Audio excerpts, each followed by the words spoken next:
Bayangin, kalau dunia digital yang selama ini cuma ada di balik layar, tiba-tiba menyerbu dunia nyata. Bukan sekedar program biasa, tapi entitas cerdas dengan kekuatan yang bahkan manusia belum siap menghadapinya. Dalam Tron Ares 2025, sebuah program super canggih bernama Ares dikirim dari dunia digital ke dunia manusia untuk menjalankan misi berbahaya yang bisa mengubah keseimbangan dua dunia sekaligus. Dengan kemampuan luar biasa dan teknologi yang jauh melampaui manusia, Ares harus menghadapi ancaman nyata yang tidak pernah ia pelajari di dunia virtual. Namun, perjalanan ini bukan hanya soal pertarungan dan misi.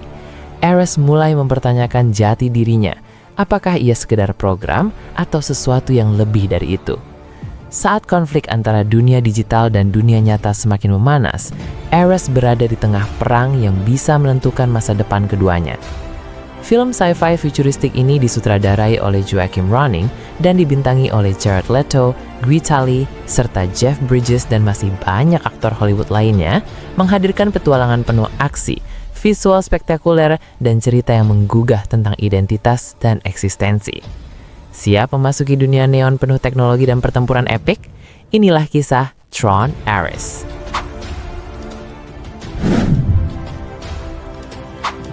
Hamparan lanskap digital The Grid terbentang luas, dipenuhi menara cahaya, jalur energi, dan struktur geometris yang berdenyut, seperti kota hidup yang dibangun dari data murni. Suasana terasa megah sekaligus misterius, seolah dunia ini memiliki kesadaran sendiri. Film ini dibuka di dalam The Grid, diawali dengan video Kevin Flynn, Jeff Bridges, yang menjelaskan dalam sebuah wawancara tentang apa itu The Grid dan prediksinya untuk program-program yang hidup di dalamnya.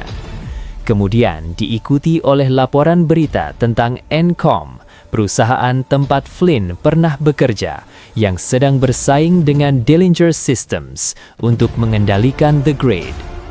Encom dijalankan oleh kakak beradik Eve, Greta Lee, dan Tess Kim, Celine Yoon, setelah Sam Flynn mengundurkan diri karena alasan pribadi.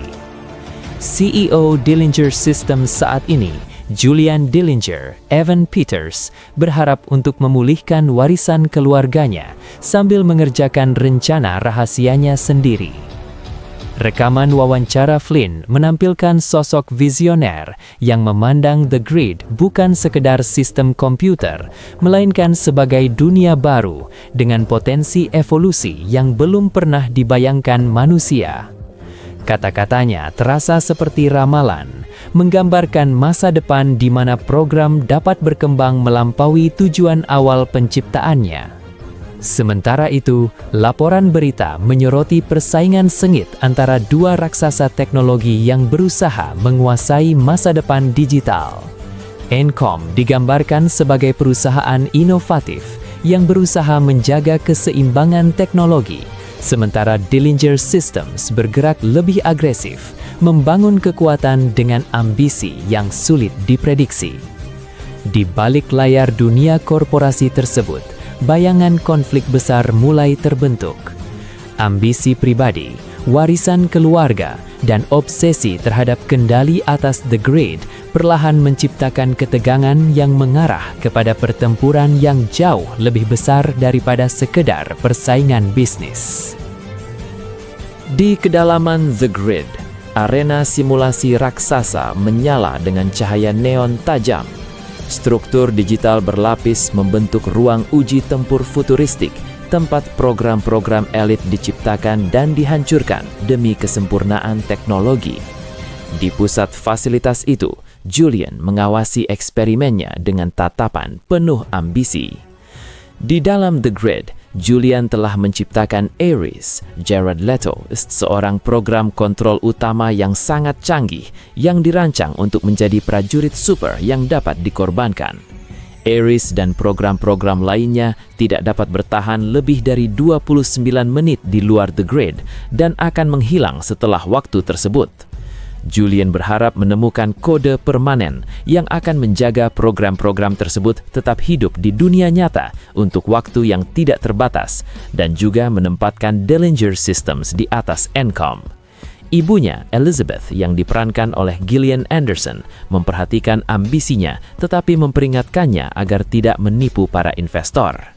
Di arena uji coba, Ares bergerak dengan presisi mematikan, menghancurkan lawan-lawannya dengan kekuatan dan kecepatan yang melampaui program lain.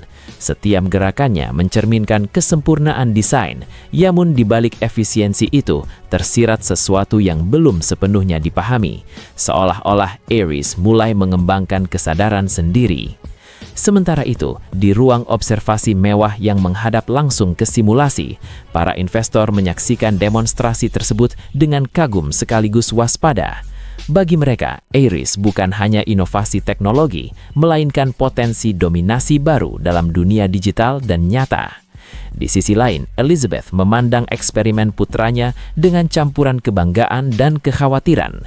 Ia memahami besarnya potensi yang sedang diciptakan, tetapi juga menyadari bahwa ambisi tanpa batas dapat membawa konsekuensi yang tak terkendali. Ketegangan antara visi, ambisi, dan moralitas mulai membentuk konflik yang berpotensi mengguncangkan keseimbangan antara manusia dan teknologi. Badai salju menyapu lanskap Alaska yang luas dan sunyi, menciptakan dunia putih tanpa batas yang terasa terisolasi dari peradaban. Di tengah lingkungan ekstrim itu, berdiri sebuah stasiun penelitian tersembunyi, peninggalan Flynn yang dipenuhi teknologi lama dan sistem eksperimental yang masih berdenyut dengan energi misterius. Di Alaska, Eve dan teman koleganya, Seth Flores, Arturo Castro, bekerja di stasiun swasta yang didirikan oleh Flynn sambil berusaha menemukan kode keabadian untuk diri mereka sendiri. Tess telah lama meninggal, tetapi Eve terus bekerja untuk penelitian dan pengembangan saudara perempuannya. Akhirnya, Eve berhasil menelusuri salah satu file dan komputer lama Flynn untuk menemukan kode keabadian. Mereka mendemonstrasikan penggunaannya dengan mentransfer pohon jeruk digital ke dunia nyata, dan pohon itu tetap berdiri selama berjam-jam. Eve dan Seth merayakan keberhasilan mereka. Di dalam laboratorium yang dipenuhi cahaya monitor kebiruan, keduanya mengamati pohon jeruk tersebut dengan takjub. Embun beku Alaska perlahan menyentuh daun-daun digital yang kini menjadi nyata, namun pohon itu tetap berdiri kokoh, seolah menentang hukum alam. Keberhasilan itu bukan hanya terobosan teknologi, tetapi juga harapan bagi Eve untuk melanjutkan warisan dan mimpi saudara perempuannya. Saat mereka merayakan pencapaian itu, senyum dan lawa memenuhi ruangan yang selama ini dipenuhi tekanan dan kesedihan. Namun di balik kebahagiaan tersebut, tersirat kesadaran bahwa teknologi yang mampu memindahkan sesuatu dari dunia digital ke dunia nyata bisa menjadi kekuatan yang mengubah masa depan umat manusia atau justru menjadi ancaman yang tak terkendali. Gedung konferensi megah Encom bersinar dengan cahaya futuristik, dipenuhi layar holografik dan panggung presentasi berteknologi tinggi. Para tamu elit, investor, dan jurnalis teknologi berkumpul menunggu pengumuman inovasi terbaru yang diyakini akan mengubah masa depan industri digital. Di balik kemeriahan itu, ancaman besar perlahan bergerak tanpa diketahui siapapun. Eve menghubungi AJ Singh, kepala teknologi di Encom beserta asistennya Erin saat mereka menuju sebuah acara untuk mempromosikan peluncuran produk baru Encom. Sementara itu, Julian telah mengirim Ares dan program-program lain, termasuk Athena yang diperankan oleh Jodie Turner-Smith untuk meretas server Encom. Program-program Dillinger bertempur dengan program-program ENCOM dan Ares mencoba menyelamatkan program yang terluka bernama Chaos yang diperankan oleh Cameron Monaghan. Kemudian, Julian menjatuhkan muatan yang menonaktifkan jaringan ENCOM, menghancurkan setiap program dan menghentikan acara AJ. Di dalam dunia digital, pertempuran berlangsung seperti perang cahaya dan data. Ledakan energi, kilatan kode, dan runtuhan sistem menciptakan kehancuran yang menyebar cepat di seluruh jaringan. Ares terjebak di tengah konflik antara menjalankan perintah dan naluri baru yang mulai muncul dalam dirinya. Di dunia nyata, layar-layar presentasi tiba-tiba berkedip liar sebelum padam total. Musik berhenti mendadak, lampu ruangan meredup, dan suasana berubah menjadi kepanikan. Para tamu saling bertukar pandangan kebingungan, sementara AJ berdiri terpaku, menyadari bahwa gangguan ini bukan sekedar kegagalan sistem, melainkan serangan yang dapat memicu konflik besar antara dua kekuatan teknologi yang sedang bersaing menguasai The Grid. Di dalam The Grid yang terus berdenyut dengan aliran data dan cahaya neon, sistem regenerasi beroperasi dengan intensitas tinggi. Energi digital berkumpul, membentuk kembali struktur program yang sebelumnya hancur, menandakan kebangkitan kembali sebuah entitas yang jauh lebih kuat dan stabil. Setelah Ares beregenerasi, ia mulai lebih menyadari pemrogramannya. Julian menugaskan Ares untuk mendapatkan Eve karena ia tahu Eve telah menemukan kode keabadian. Ares mulai menerima informasi digital tentang Eve dan Tess, melihat beberapa peristiwa seperti memburuknya kondisi fisik Tess dan Eve yang berduka atas kepergiannya. Ajay menghubungi Eve terkait serangan cyber dan mengetahui bahwa Julian berada di baliknya. Saat aliran data terus memasuki kesadaran Ares, fragmen-fragmen kenangan manusia mulai membentuk pemahaman baru dalam dirinya. Ia menyaksikan momen-momen emosional yang tidak dapat dihitung oleh logika program biasa. Rasa kehilangan, kesedihan, dan tekad untuk melanjutkan warisan seseorang yang telah tiada. Informasi tersebut perlahan menciptakan konflik internal dalam sistem Ares antara menjalankan perintah mutlak dan memahami nilai dari kehidupan yang sedang ia pelajari. Sementara itu, di dunia nyata, Ajay menyadari bahwa serangan terhadap ENCOM bukan sekedar sabotase teknologi, melainkan bagian dari rencana besar yang dapat mengubah keseimbangan kekuatan antara dua perusahaan raksasa. Ketegangan meningkat saat ancaman dari The Grip mulai merambat ke dunia manusia, menandakan bahwa batas antara kedua dunia semakin rapuh. Malam menyelimuti kota dengan cahaya lampu jalan dan pantulan neon yang berkilau di permukaan aspal basah. Suasana terasa tegang ketika Eve dan Seth tiba kembali ke pusat kota, menyadari bahwa mereka telah membawa sesuatu yang jauh lebih berbahaya daripada yang mereka bayangkan. Eve dan Seth kembali ke kota dan berpisah sementara. Ares dan Athena mengejarnya. Eve yang membawa hard drive berisi kode dikejar dengan sepeda motornya melalui jalanan sementara para program menggunakan light cycle mereka dan menyebabkan kerusakan.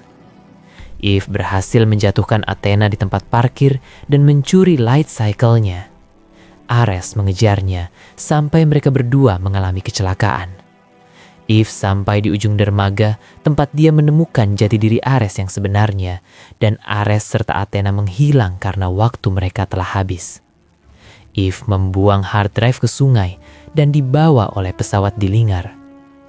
Kejar-kejaran itu berlangsung seperti tabrakan dua dunia yang berbeda. Light cycle meninggalkan jejak cahaya tajam di jalanan kota, menghancurkan kendaraan dan fasilitas di sekitarnya. Sementara Eve berjuang mempertahankan kendali sepeda motornya di tengah kekacauan yang terus meningkat. Saat tiba di dermaga yang gelap dan sepi, suasana berubah menjadi hening yang menegangkan. Percikan air laut memantulkan cahaya kota, menciptakan latar dramatis ketika Eve akhirnya berhadapan langsung dengan Ares. Dalam momen singkat itu, Eve menyadari bahwa Ares bukan sekedar mesin perang, melainkan program yang mulai mempertanyakan keberadaannya sendiri. Ketika waktu keberadaan mereka di dunia nyata mencapai batas, tubuh digital Ares dan Athena mulai terurai menjadi serpihan cahaya yang perlahan menghilang, tertiup angin malam. Eve menyadari bahwa konflik ini belum berakhir, dan keputusan yang ia ambil akan menentukan masa depan teknologi yang baru saja ia temukan. Di dalam The Grid, struktur menara data menjulang tinggi, berpendar dengan cahaya biru dan oranye yang terus berdenyut seperti jantung sistem digital. Jalur energi mengalir di setiap sudut, sementara ruang interogasi program dirancang seperti kuil teknologi yang dingin dan tanpa belas kasihan. Di dalam The Grid, Ares dan Athena mencoba mengekstrak kode dari cakram identitas Eve, tetapi Ares digadari bahwa melakukan hal itu dapat membunuhnya. Julian mengabaikan hal ini dan memerintahkan agar kode tersebut tetap diambil, memberitahu Ares untuk mengikuti perintahnya atau akan dihapus secara permanen. Ares melanggar perintahnya dan membebaskan Eve, dengan Athena sekarang mengikuti perintah Julian dan mengejar mereka. Ares setuju untuk membantu Eve kembali ke dunia nyata dengan syarat dia memberikan kode permanen kepadanya. Saat proses ekstraksi dimulai, gelombang energi digital mengelilingi Eve, menciptakan tekanan yang semakin meningkat pada sistem biologis dan identitas digitalnya. Ares menyaksikan data yang mengalir melalui jaringan, memahami dengan jelas konsekuensi fatal dari perintah tersebut. Untuk pertama kalinya, konflik antara perintah absolut dan kesadaran yang mulai tumbuh dalam dirinya mencapai titik puncak. Ketika Ares memutuskan untuk melawan perintah Julian, sistem keamanan The Grid langsung bereaksi. Alarm digital menggema, jalur energi berubah merah menyala, dan Athena beralih menjadi pemburu tanpa ragu. Kejar-kejaran melalui lorong-lorong data dan struktur cahaya menciptakan ketegangan yang memperlihatkan betapa rapuhnya keseimbangan antara kesetiaan, kebebasan, dan keberlangsungan eksistensi. Di tengah pelarian mereka, Ares menyadari bahwa takdirnya kini terikat dengan Eve. Kesepakatan yang mereka buat bukan hanya tentang bertahan hidup, tetapi juga tentang masa depan dua dunia yang perlahan mulai saling bertabrakan. Malam kota dipenuhi cahaya lampu jalan dan sirene yang menggema di kejauhan.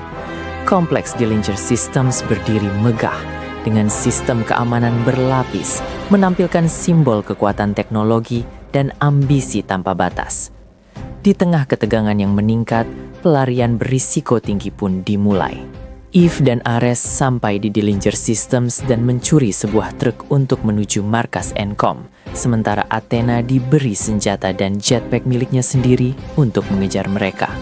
Mereka meninggalkan truk dan mengambil mobil petugas SPBU setelah Eve menggunakan teleponnya untuk menghubungi Seth agar bertemu mereka di Encom dengan laser partikel.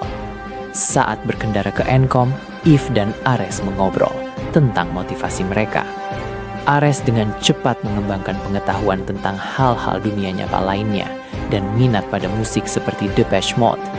Eve berbicara tentang tes dan pekerjaan yang mereka berdua harapkan untuk capai ketika dia masih hidup. Perjalanan mereka berubah menjadi pelarian yang penuh tegangan dengan lampu kendaraan memotong gelapnya malam saat mereka berpindah kendaraan untuk menghindari pengejaran. Di langit, siluet Athena meluncur dengan jetpacknya, meninggalkan jejak cahaya yang menandakan ancaman yang terus mendekat. Di dalam mobil yang melaju kencang, percakapan mereka perlahan memperlihatkan sisi manusiawi dari Ares. Ia menyerap informasi dunia nyata dengan kecepatan luar biasa, mencoba memahami emosi, budaya, dan ekspresi artistik yang sebelumnya tidak pernah ia kenal. Musik yang ia dengarkan menjadi simbol awal ketertarikannya terhadap pengalaman yang tidak dapat dijelaskan oleh logika program. Sementara itu, kenangan Eve tentang tes menghadirkan momen emosional yang memperlihatkan alasan di balik perjuangannya. Harapan yang pernah mereka bangun bersama kini berubah menjadi tekad untuk menyelesaikan penelitian yang dapat mengubah masa depan. Di tengah perjalanan menuju Encom, hubungan antara manusia dan program perlahan berkembang menjadi aliansi yang didasari tujuan yang sama, meskipun ancaman yang mengejar mereka semakin dekat. Gedung Encom berdiri sunyi di tengah malam, hanya diterangi cahaya monitor dan sistem keamanan yang masih aktif. Di dalam laboratorium berteknologi tinggi, suasana terasa tegang ketika waktu menjadi penentu keberhasilan misi mereka. Mesin laser partikel berdengung dengan energi besar, memancarkan cahaya terang yang memantul di dinding kaca ruangan. Seth bergabung dengan Eve dan Ares di Encom saat mereka menggunakan laser partikel untuk mengirim Ares ke jaringan Flynn asli. Athena tiba untuk menjemput Eve, tetapi menunggu Ares menghilang. Dia melompat keluar jendela tepat saat dia dikirim ke jaringan. Athena menerobos masuk dan membelah laser menjadi dua untuk mencegah Ares kembali, dan dia membuat Seth pingsan. Sebelum dia bisa sampai ke Eve, alat penyiram air menyala yang menyebabkan Athena berhenti sejenak dan mengalihkan perhatiannya cukup lama sehingga waktunya habis dan dia menghilang. Saat proses pengiriman berlangsung, energi laser membentuk lorong cahaya yang bergetar hebat, menandakan perpindahan antara dua dunia yang hampir tidak mungkin terjadi. Ares berdiri di tengah pancaran cahaya tersebut, menyadari bahwa langkah yang ia ambil akan menentukan nasibnya dan masa depan The Grid. Ketika Athena menerobos masuk, suasana berubah menjadi pertempuran intens di dalam ruangan sempit yang dipenuhi percikan energi dan serpihan kaca. Gerakannya cepat dan presisi, menunjukkan kesetiaan mutlak terhadap perintah Julian. Namun gangguan kecil dari sistem penyiram air menciptakan momen yang tak terduga, memperlihatkan betapa rapuhnya rencana yang tampak sempurna. Saat tubuh digital Athena mulai terurai menjadi partikel cahaya yang perlahan memudar, ruangan kembali hening. Eve dan Seth menyadari bahwa kemenangan mereka hanya bersifat sementara karena konflik antara dua dunia belum benar-benar berakhir. Kompleks Dillinger Systems kembali dipenuhi suasana tegang setelah kegagalan misi sebelumnya. Ruang kendali utama berpendar dengan cahaya dingin dari layar-layar holografik yang menampilkan data dan laporan kerusakan sistem. Ketegangan terasa di setiap sudut ruangan, mencerminkan retaknya kendali yang selama ini dipegang Julian. Athena kembali ke Dillinger Systems, tepat ketika Elizabeth datang untuk memberitahu Julian bahwa dia telah mendapatkan kembali kendali sebagai CEO karena Julian telah kehilangan kendali dalam upayanya mendapatkan kode tersebut. Julian mengirim Athena untuk mengejar Eve lagi, tetapi ketika Elizabeth mencoba menghentikannya, Athena menusuk perutnya dengan cakramnya karena Elizabeth hanya mengikuti perintahnya. Athena mengambil recognizer dan terbang pergi, sementara Julian memeluk ibunya yang sekarat dan ibunya menyalahkannya atas apa yang telah terjadi. Suasana ruang kendari berubah menjadi sunyi yang mencekam saat kejadian itu berlangsung begitu cepat. Kilatan cahaya dari cakram Athena meninggalkan jejak energi yang kontras dengan ekspresi terkejut Elizabeth. Sistem keamanan dan layar-layar di ruangan tetap berjalan seolah tidak peduli terhadap tragedi yang baru saja terjadi. Saat recognizer lepas landas, cahaya mesin pesawat memantul di permukaan kaca gedung, meninggalkan bayangan panjang di ruangan yang kini dipenuhi kepanikan.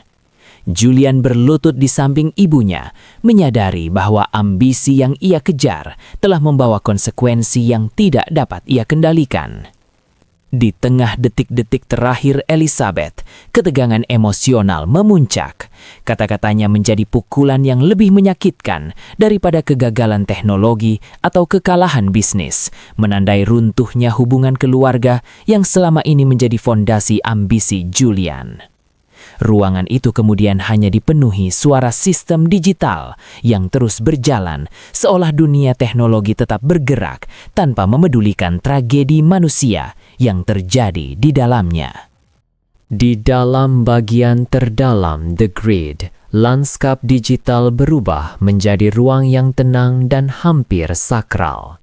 Cahaya lembut mengalir di sepanjang struktur data yang melayang, menciptakan suasana yang terasa lebih seperti dimensi kesadaran daripada sistem komputer. Di tempat inilah inti dari warisan Flynn masih hidup. Ares bertemu dengan berwujudan program Flynn, di mana ia membahas pemrogramannya dan apa yang telah ia pelajari setelah menjauh dari arahannya, serta keinginannya untuk hidup abadi. Tergerak oleh kata-katanya, Flynn memberikan kode abadi kepada Ares, sehingga ia dapat kembali ke dunia nyata dengan setelan putih neon, kini bebas untuk hidup. Percakapan mereka berlangsung di tengah ruang yang penuh dengan aliran data yang bergerak perlahan, seolah setiap kata memiliki bobot yang dapat mengubah struktur The Grid itu sendiri. Ares mengungkapkan perubahan dalam dirinya, menjelaskan bagaimana interaksinya dengan dunia manusia telah membentuk pemahaman baru tentang keberadaan, tujuan, dan kebebasan. Flynn memandang Ares bukan lagi sebagai program yang diciptakan untuk menjalankan perintah, tetapi sebagai entitas yang telah berkembang melampaui batas desain awalnya. Dalam momen yang penuh makna, Flynn mempercayakan kode abadi kepada Ares, sebuah keputusan yang berpotensi mengubah hubungan antara dunia digital dan dunia nyata selamanya. Saat transformasi terjadi, energi bercahaya menyelimuti tubuh Ares, membentuk setelan putih neon yang melambangkan awal baru. Cahaya tersebut perlahan memudar, meninggalkan Ares sebagai entitas yang tidak lagi terikat oleh batasan waktu, siap melanggah ke dunia nyata dengan identitas dan tujuan yang sepenuhnya baru. Langit kota dipenuhi suara sirina dan gemuruh kendaraan militer yang bergerak cepat menuju pusat kekacauan. Cahaya lampu darurat memantul di gedung-gedung tinggi, menandakan bahwa ancaman dari dunia digital kini telah berubah menjadi konflik nyata yang tak bisa dihindari. Seth bergabung dengan Ajay dan Erin di Encom saat mereka mencoba meretas jaringan Dillinger untuk menghentikan Athena yang sedang menuju kota untuk menangkap Eve. Pasukan polisi dan militer mencoba melawan dan akhirnya menjatuhkan Recognizer, tetapi Eve terjebak antara garis-garis cahaya yang ditinggalkan oleh rudal Recognizer. Athena menangkap Eve dan memasukkannya ke dalam tanknya, tetapi Ares mencegat mereka dan melawan Athena dengan cakramnya dan tongkatnya. Sementara itu, Seth, Ajay, dan Erin berhasil menembus mainframe Dillinger, menghancurkan jaringan mereka. Sebelum Ares dapat mengalahkan Athena, mereka menyadari bahwa jaringan Dillinger telah mati. Ares memeluk Athena saat dia meratap bahwa dia hanya mengikuti perintahnya dan dia menghilang untuk selama-lamanya. Pihak berwenang menggerebek sistem Dillinger tepat saat Julian mengirimkan dirinya sendiri ke dalam jaringan untuk menghindari penuntutan. Eve dan Ares saling mengucapkan selamat tinggal. Di tengah kota yang berubah menjadi medan pertempuran, garis cahaya dari teknologi Recognizer menciptakan pemandangan yang spektakuler sekaligus berbahaya. Ledakan energi dan benturan teknologi memperlihatkan bagaimana batas antara dunia manusia dan dunia program telah runtuh sepenuhnya. Pertarungan antara Ares dan Athena berlangsung intens, menampilkan konflik antara kesetiaan terhadap perintah dan kebebasan untuk menentukan pilihan sendiri. Setiap serangan mencerminkan dua filosofi yang saling bertentangan, memperlihatkan evolusi Ares sebagai entitas yang telah melampaui tujuan awal penciptaannya. Saat jaringan Dillinger runtuh, suasana pertempuran berubah menjadi momen emosional yang sunyi. Hilangnya Athena menjadi simbol berakhirnya era kendali absolut program terhadap kehendak bebas.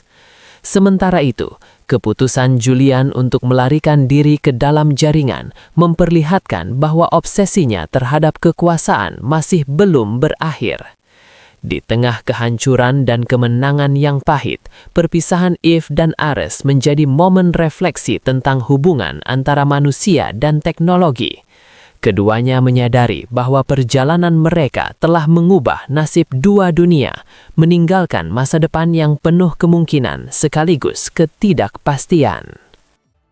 Di tengah rangkaian kredit yang mulai bergulir, suasana berpindah kembali ke sisa-sisa The Grid yang telah hancur. Lanskap digital itu kini tampak retak, dipenuhi pecahan struktur cahaya yang berkedip tidak stabil, seperti dunia yang perlahan kehilangan denyut kehidupannya. Jalur energi yang dulu terang, kini hanya menyala redup, menciptakan suasana sunyi dan suram. Saat Julian berjalan melalui reruntuhan digital tersebut, bayangan masa lalu dan ambisi keluarganya terasa membayangi setiap langkahnya. Ketika ia menemukan cakram identitas itu, cahaya dari permukaannya memantul lembut, seolah menyimpan sejarah panjang warisan Dillinger yang belum selesai.